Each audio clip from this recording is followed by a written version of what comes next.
მოგესალმებით. დღევანდელ ბრიფინგზე მინდა მოვუწოდო საქართველოს თითოეულ მოქალაქეს, ვინც იბრძვის ამ ქვეყნის თავისუფლებისთვის, მონაწილეობს შეკრება მანიფესტაციებში და დემონსტრაციებში, რომ არ გადაიხადოთ პატრულის ჯარიმები გაასაჩივრეთ. გაასაჩივრეთ არა იმიტომ, რომ ჩვენ გვაქვს შინაგან საქმეთა სამინისტროში ან სასამართლოში რაიმე სამართლიანობის მიღწევის იმედი ან მათ ლეგიტიმურობას ვაღიარებთ. გაასაჩივრეთ იმიტომ, რომ არსებობს სისტემაში ბზარი, სისუსტე, რომელიც ჩვენ უნდა გამოვიყენოთ. როგორც იცით, 1 თებერვალს ვაჟა სირაძემ საპატრულო პოლიციის დეპარტამენტის დირექტორმა შესაბამისი ატაკით მიმართა გომელაურს, სადაც ის მიუთითებდა პრობლემაზე, რომ მათ უჭირთ უკვე ამდენ ჯარიმაზე სამართლებრივი რეაგირება და ამის შემდეგ მხისიერად უკვე 3 რიცხვში დაინიცირდა შესაბამისი ცვლილებები ადმინისტრაციულ კანონმდებლობაში, ხოლო 7 რიცხვში შევიდა ძალაში. ეს ცვლილებები ძირითადად ეხება გზის გადაკეტვის პროცესს, ეხება ნიღბის ტარების უფლებას, შეკრება დემონსტრაციების მიმდინარეობისას და ასევე ეხება პიროტექნიკის გამოყენებას.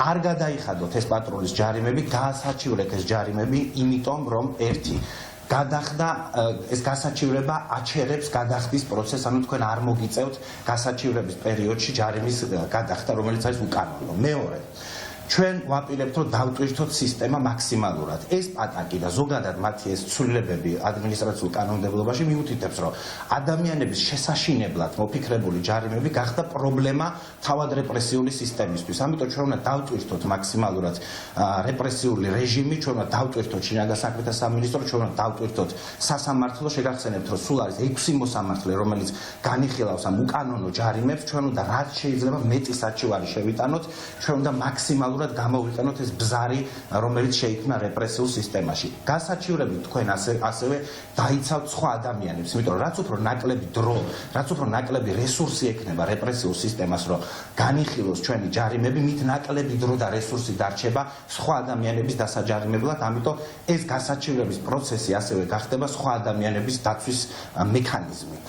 ასევე მინდა გითხრათ, რომ ეს ეგრეთ წოდებული უკანონო ჯარიმები, რომელიც მოიფიქრა შინაგან საქმეთა სამინისტრომ და რეპრესიულმა სისტემამ, არის ერთი მხრივ უკანონო, მაგრამ მეორე მხრივ მათ ჰქონდათ იმედი, რომ ამ ყველაფრით შეაშინებდნენ ადამიანებს, ამ ყველაფრით შეაჩერებდნენ პროცესს, სინამდვილეში ყველაფერი მოტრიალ და აბსოლუტურად საპირისპიროდ.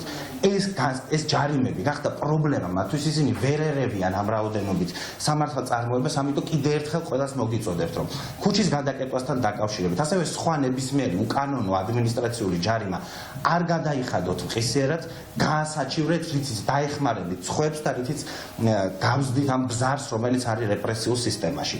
ჩვენმა კოალიციამ, როგორც პარტია დროას იურიდიული ჯგუფის ხელმძღვანელმა ქეთი ბარბაკაძემ, ასევე კოალიციის ადამიანის უფლებათა ოფისის ხელმძღვანელმა მარიკა არევაძემ მოამზადეს იურიდიული უზრუნველყოფა ამ ყველაფრისთვის.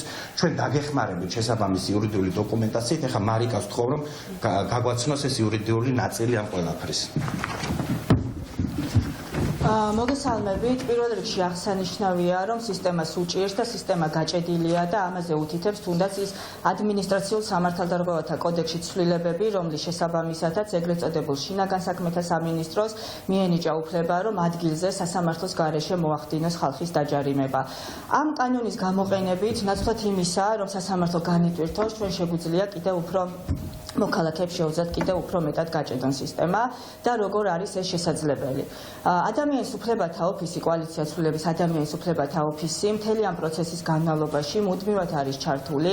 ადამიანის უფლებების მონიტორინგს ახორციელებს, ამზადებს შესაბამის ანგარიშებს და აგზავნის საერთაშორისო პარტნიორებთან. ასევე რეჟიმის პატიმრების ოჯახის წევრების გვერდით არის მუდმივად და უზრუნველყოფს მათ კომუნიკაციას საერთაშორისო და დიპლომატიურ წარმომადგენლობებთან. გარდა ამისა, ადამიანის უფლებათა ოფისს კოალიცია ცვლილების სხვა პროდასავლურ 3 ოპოზიციურ ძალასთან ერთად აქვს შექმნილი ცხელი ხაზი, სადაც მოქალაქეები მოგვართავენ და ამ დრომდე ჩვენ უკვე გაწეული გვაქვს 100-მდე მეტი მოქალაქისთვის შესაბამისი დახმარება და ამ მიმართულებით მუშაობა გრძელდება. ამ ეტაპზე ადამიანის უფლებათა ოფისი სთავაზობს მოქალაქეებს მარტივ ფორმას, ადმინისტრაციული საჩივრის ძალიან მარტივ ფორმას, რომლის შევსებაც დამოუკიდებლადაც ადვოკატის ყოლის გარეშე შეუძლიათ მათ და ასე ვთქვათ მოახდინონ ამ საჩივრების გასაჩივრება. ასევე მნიშვნელოვანია, რომ ეს ფორმა განთავსდება ჩვენს გვერდზე, სოციალურ ქსელებში და ნებისმიერი კითხვის შემთხვევაში ჩვენ მზად ვართ ნებისმიერ მოქალაქეს დაუდგეთ გვერდით, მოგვმართეთ, იცოდეთ, რომ ერთად ყველაფერი შესაძლებელია, ერთად სისტემა აუცილებლად გატყდება.